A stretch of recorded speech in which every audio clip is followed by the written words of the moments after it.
안녕하세요. 반갑습니다. 비트코인 뉴스 파입니다. 미국 대1은 공격 개시, 트럼프 핵무기 절대 가질 수 없다 라는 기사 먼저 전해드리도록 하겠습니다. 지금 미국에서 이란을 공격을 하면서 이 비트코인에도 가격의 출렁임이 계속 일어나고 있는데 이 소식들 자세히 전해드리도록 하겠습니다. 도움이 되신다면 좋아요, 구독, 댓글, 알림 설정하셔서 최대한 빠르게 정보 받아보시길 바라겠습니다. 자, 도널드 트럼프 미국 대통령은 이 소셜미디어 이 트루스 소셜에서 올린 동영상 연설에서 이란 내 중대 전투 작전을 개시했다라고 공격 사실을 확인했습니다. 그리고 트럼프 대통령은 작전의 목표는 이란 체제로부터 즉각적인 위협들을 제거하는 것이다 라고 하면서 이란은 절대 핵무기를 가질 수 없다라고 강조를 하고 있습니다. 무기를 내려놓으라 라고 하면서 전적인 면제를 받을 것이다 라고, 무기를 내려놓으면 이제 전적인 면제를 받을 것이다 라고 이야기를 하는 거죠. 하지만 이제 이란에서는 핵무기를 이제 내려놓을 의사가 없었고 그럼으로 인해서 지금 미국에서 이제 공격이 들어간 것으로 보여집니다. 자, 이렇게 해서 지금 비트코인의 가격이 일시적으로 출렁거림이 나왔는데요. 실제 뭐 2%, 3% 이상 단기적으로 하락을 하는 모습들이 나와주었습니다. 하지만 다시 반등이 나와주었는데 이 반등은 지금 이제 트럼프가 이제 이란을 공격하면서 이 하메네이가 사망했다라는 소식 때문이었어요. 이 아야톨라 셰드 알리 하메네이라는 이란 최고 지도자입니다. 지금까지 이제 이란 최고 지도자로서 그 미국과의 대립각을 엄청나게 세웠던 사람이고, 이제 무기나 뭐 핵무기 이런 것들을 또 지금 제조를 하면서 여기에 대한 미국에 굉장히 크게 대립을 했던 사람이에요. 근데 결국에는 이 이란 최고 지도자, 베네수엘라 비슷하죠. 그러니까 그 지도자를 이제 타겟으로 하고 있었고, 지금 이제 사망 소식을 전하고 있는데, 요게 이제 확인은 좀 필요한 것 같아요. 트럼프 대통령이 직접적으로 언급을 하긴 했습니다. 3월 1일 날 역사상 가장 사악한 인물 중 하나인 하메네이가 사망했다라고 트루스 소셜에 직접적으로 밝힌 겁니다. 이게 이제 아무래도 대통령이 직접적으로 이렇게 이야기를 했다는 부분은 좀 신빙성이 있긴 한데, 워낙 이제 트럼프도 이제 허풍이 좀 심해서 이건 한번 지켜봐야 될 것 같고, 이 트럼프 대통령 발언 전부터 이 하메네이가 사망했던 소식이 이제 돌긴 돌았는데 트럼프 대통령이 직접 그의 사망을 직접 언급한 겁니다. 그래서 이 부분 때문에 지금 이 비트코인이 다시 하락을 했다가 반등을 하는 흐름들이 이제 나와주고 있다라고 분석을 하고 있습니다. 이 주시를 해봐야 되는 시장입니다. 지금 이제 출렁거림이 아무래도 이란과의 이제 그 전쟁이죠, 거의. 근데 이런 상황이 이제 언제까지 진행이 될지는 조금 더 지켜봐야 될 것 같고요. 이 상황에서는 출렁거림이 조금 있을 수 있다. 그래서 여러분들 여기에서 뭐 너무 크게 흔들리지 마시고, 어차피 전쟁이란 상황들은 시간이 지나면 다시 또 해소가 됩니다. 그래서 일시적으로 이제 급락이 나오는 이런 양상들은 항상 다시 이제 평균으로 회귀하는 이런 그 역사가 있기 때문에 이런 이제 지정학적 리스크들, 단기적인 이런 조정이나 뭐 변동성은 잘 버티시면 됩니다. 이런 것들은 너무 크게 신경 쓰지 않으셔도 돼요.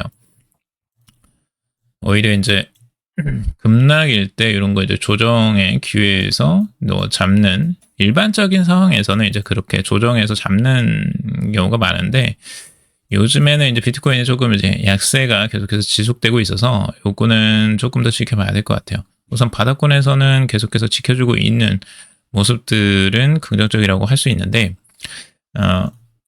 또 위험 요인 중에 하나는 아직까지 약세가 계속해서 되고 있다. 그러니까 고점을 뚫지 못하고 계속해서 고점이 낮아지고 있다라는 부분은 이 약한 부분입니다. 아직까지.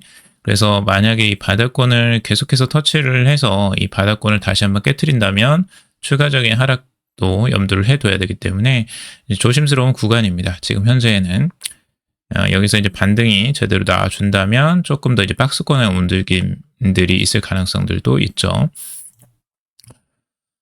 자, 그리고 비트코인 50% 폭락에도 ETF 투자자 이탈 미미 기관들 덕에 회복력 입증이라는 기사입니다. 자, 비트코인 현물 ETF 투자자들이 비트코인 가격이 50%나 급락하는 변동성 속에서도 이 성숙한 대응을 보여주었다라는 내용이에요. 비트코인 가격이 126,200달러라는 역대 최고가를 기록을 했는데 그 이후 이제 계속해서 하락세가 나왔죠. 그리고 그때 유출된 자금이 총 65억 달러라는 겁니다.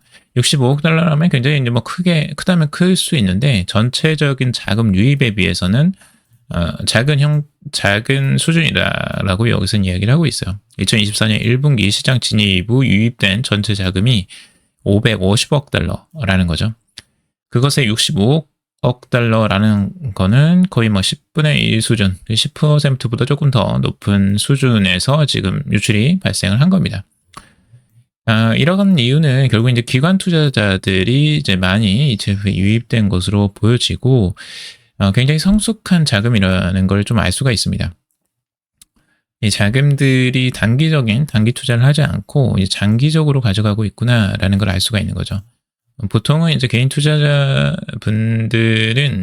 이런 이제 하락기 때 50%까지만 하락해버리면 거의 뭐 이제 손절이거나 포기를 합니다. 대부분 이제 너무 오랫동안 이걸 급락을 했기 때문에 이런 부분에서 이제 계속 이런 조정장에 들어가면 대부분 이제 손절을 합니다. 근데 여기서 이제 손절을 하지 않고 계속해서 들고 있다.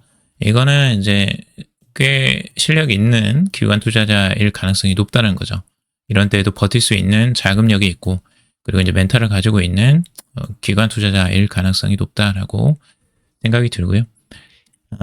그리고 이제 블룸버그 에릭 발츠너스 수석 ETF 애널리스트는 이번 하락장에서 핵심 주제는 자금 유출 규모가 아니라 새로운 투자자들의 회복 탄력성이다 라고 이야기를 하고 있어요.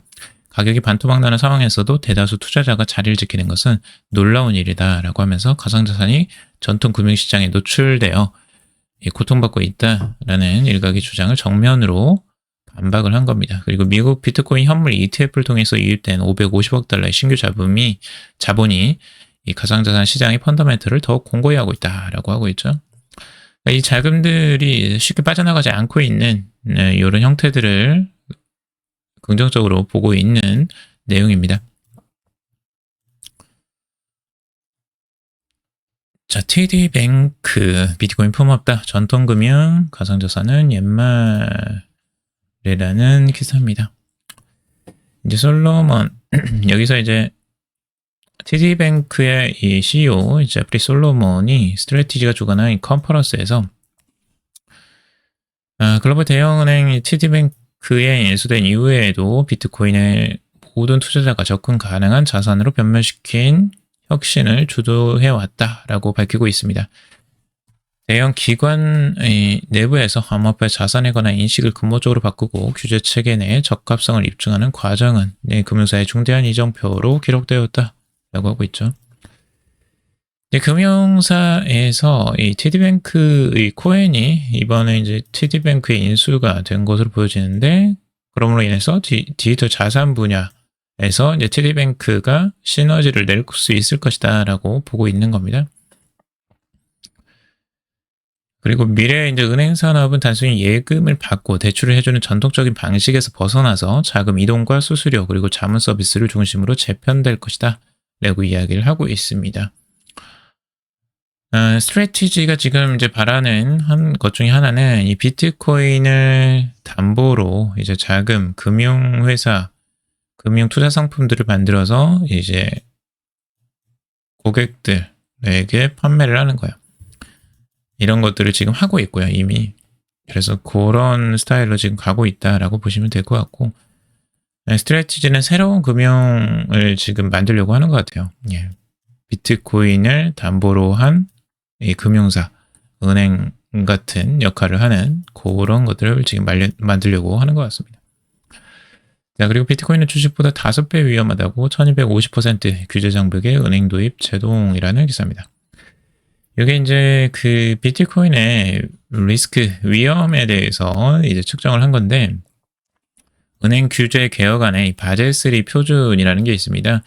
여기서 이제 자산별 위험도를 이제 산정하는데요. 이 전 세계 은행들에서 이제 통용되는 이 표준이라고 보시면 됩니다. 근데 여기에 비트코인에 부여된 위험이 지금 1250%예요, 위험도가. 근데 공공 주식에서는 250% 정도라는 거죠. 그러니까 5배나 높은 수준으로 지금 비트코인의 위험도를 측정하고 있는 거예요. 이렇게 되면 이제 문제가 뭐냐면 은행에서 대차 대조표 운영에 치명적인 제약을 받게 된다는 겁니다. 결국에 은행이 자산의 단 5%만 비트코인에 할당하더라도 이 해당 금융기관이 보유해야 할 필수 자본 요구 사항이 기존보다 3배나 늘어나게 되는 거죠. 그러니까 이게 리스크가 더 클수록, 위험도가 더 클수록 이 담보되는 이 자산들도 더 필요하다는 거예요. 그러니까 은행에서는 자금 운영이 이제 그 한계가 있는 거죠. 이렇게 되면. 그래서 비트코인이나 이런 걸 암호화폐를 취급을 하고 싶어도 은행에서 많이 취급하기가 어려워져요. 이렇게 되면. 그래서 이 구조가 지금 잘못됐다라고 이제 지적을 하는 거예요. 비트코인 자체에 대한 위험도가 너무 높다라고 지금 비평을 하는 거고, 이게 이제 어떻게 진행될지는 한번 봐야 될 것 같아요. 지금 주식이나 뭐 비트코인의 변동성이 예전만큼은 좀 아니더라도 여전히 크기 때문에 이 위험도를 보통은 변동성으로 많이 측정을 합니다. 그래서 그렇기 때문에 비트코인에 대한 그 위험도가 조금 더 높게 산정되는 것이라고 보시면 될 것 같고요. 트럼프의 도박, 이 국내 지지 기반 강화의 전쟁 이용이라는 기사입니다. 그러니까 트럼프가 왜 이제 전쟁을 했을까? 왜 이란을 타격했을까라는 그 이유에 대해서 이야기를 하는 겁니다. 네, 전체적으로 이유는 결국에는 이제 트럼프 미국 대통령의 이제 지지율이 계속해서 떨어지니까 이 전쟁을 이용해 가지고 국내 지지율을 이제 높이겠다라는 계획인 거죠. 올해 이제 지금 선거가 있어요. 근데 이 선거에서 이제 지게 생겼거든요. 지금 이 정도 지지율 갖고 지고는. 그러니까 지금 뭔가 특별한 조치를 취해야 되는데 결국에는 이 전쟁이라는 게 굉장히 하나의 좋은 수단으로서 생각을 하고 있는 거죠. 그래서 해외 전쟁을 국내 지지 기반 강화에 이용하는 사례는 이미 예전에도 여러 번 있었다는 거죠. 빌 클린턴, 버락 오바마, 조지 부시, 역대 대통령들이 장적을 가리지 않고 국내 정치에 이 전쟁을 이용했던 경험들이 있다라는 겁니다. 그래서 트럼프도 당연히 그 유혹을 뿌리칠 수 없었겠죠. 그래서 베네수엘라 공격하고 그래도 성공하니까 이란까지 지금 공격을 하고 있다라고 해석을 하고 있는 겁니다. 이거는 이제 해석의 나름인데 우선은 이렇게 해서 트럼프는 이제 공격의 이 이유, 그러니까 근본적인 이유죠. 이란을 위해서가 아니라는 거죠, 절대. 이란 국민들을 위해서 이란의 이제 국민들의 시위를 지금 하고 있고 이 최고 지도자에 대한 반감이 굉장히 큰 상황에서 미국에서 이제 트럼프는 그걸 이용하고 있는 거죠. 그리고 이제 그런 이제 정치적인 정세들을 한번 살펴보실 필요도 있고요. 그래서 앞으로 이제 투자하실 때 이런 부분을 좀 참고하시면 좋을 것 같습니다. 트럼프 미디어 비트코인 2,000개 대차 대조표에서 제외 매각 아닌 담보 제공이라는 기사입니다. 자, 요게 이제 비트코인은 이제 트럼프가 팔았다. 이런 소식을 댓글에 달아주시는 분들이 계시더라고요. 굉장히 소식이 빠르신 것 같아요. 그런데 이제 이 부분들을 우리가 이제 명확하게 볼 필요는 있어요. 트럼프가 지금 이제 비트코인을 진짜 팔았나 하는 부분들 이제 팩트 체크를 좀 해봐야 될 것 같고 지금 이 기사를 봐서는 비트코인 2,000개를 이제 판 게 아니라 매각을 한 게 아니라 이제 담보로 제공했다라고 하고 있습니다. 트럼프 미디어 앤 테크놀로지 그룹이 보유 중인 비트코인 중 일부가 대차 대조표에서 이제 제외된 것으로 나타났는데 이는 매각에 의한 것이 아니라 담보 제공에 따른 회계적 처리인 것으로 확인이 됐다라고 이야기를 하고 있습니다.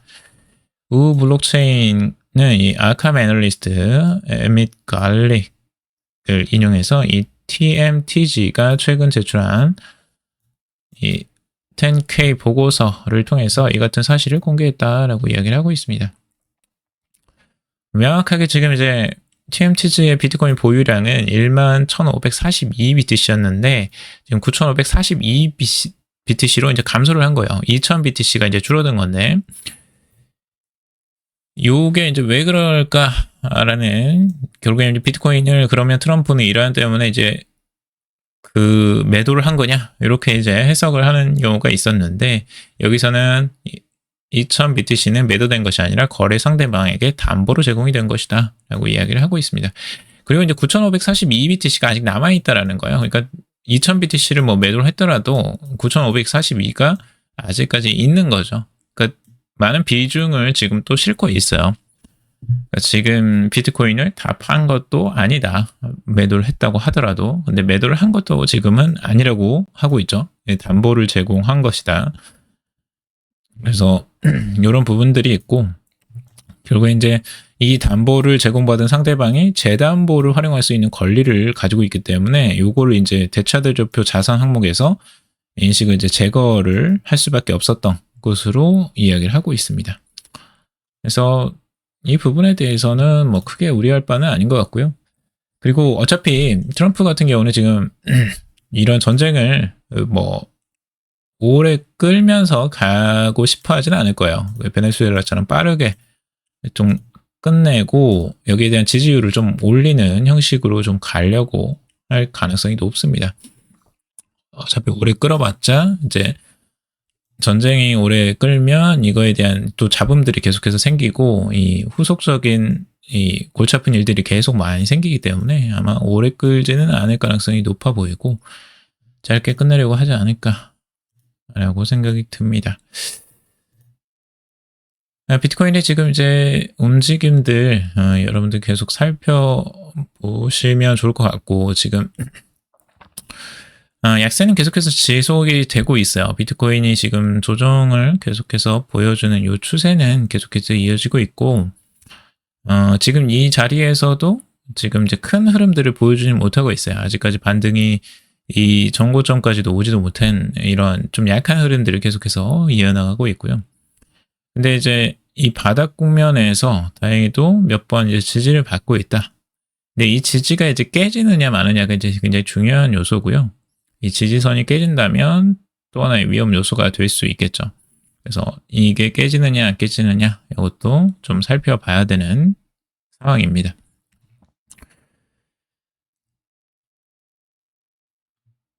자, 오늘 여기까지 정리해봤습니다. 여러분들 도움이 되셨길 바라고요. 도움이 되셨다면 좋아요, 구독, 댓글, 알림 설정하셔서 최대한 빠르게 정보 받아보시길 바라겠습니다. 투자에 관련된 정보들 참고사항일 뿐이고 조언이 아니니 투자하실 때 여러분들 스스로 꼭 판단하시고 결정하시기 바라겠습니다. 금일도 방송 들어주셔서 감사합니다.